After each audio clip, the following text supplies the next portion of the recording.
So what's up mga ka-idol? For today video ngayon wala muna tayong laot, pahinga muna kasi medyo masama ang panahon. Kami namumuong masamang panahon ngayon.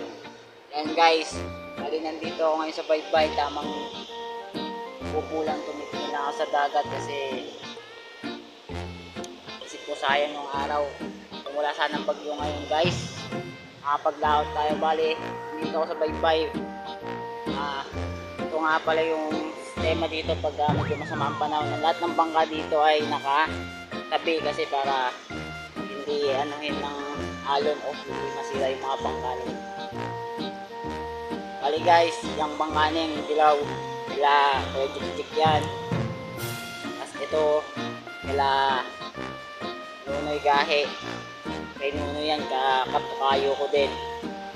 Tapos yung bangka namin guys, papayta ako. Tinabi na rin nila. Hindi ako tinawag nung itinabi yan. Yung bangka nila Timyo, bali nakatabi na kasi mga mga panahon. So may kita nyo guys, walang masyadong bangka sa dagat, tabing dagat kasi medyo malakas yung alon yan.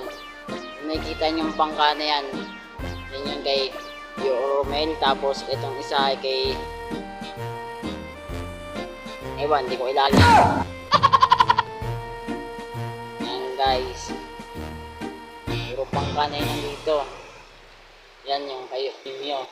Ito kala Idol Kevin, may styrofoam. Yan yung kasabayan natin lumaos ng nakaraan doon sa pupuntahan namin na kuha ng tulingan o doon sa may bayaw. Yan yung bangka na yan guys. Yung mga nandun guys, bangka din yun, nasa pinadulo. Puro bangka.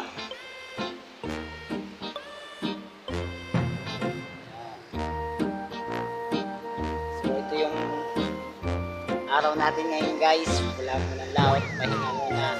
Siguro sa susunod ulit, lalaot tayo pag medyo kalmado na ang dagat at maganda na ang panahon. Bali hanggang dito lang guys. Hindi ko makalimutan, shoutout nga pala sa kanila, no? Kaya kay RJ Ibanez, mabuhay ka. Sana pagpalain ka ba ng Diyos. Pati na rin pala ay Kuya Junjun Bersaga, shoutout sa iyo. Buhay ka hanggang gusto mo. Siyempre, shoutout din pala kay Kuya Johnny Makmak. Mag-ingat po kayo dyan.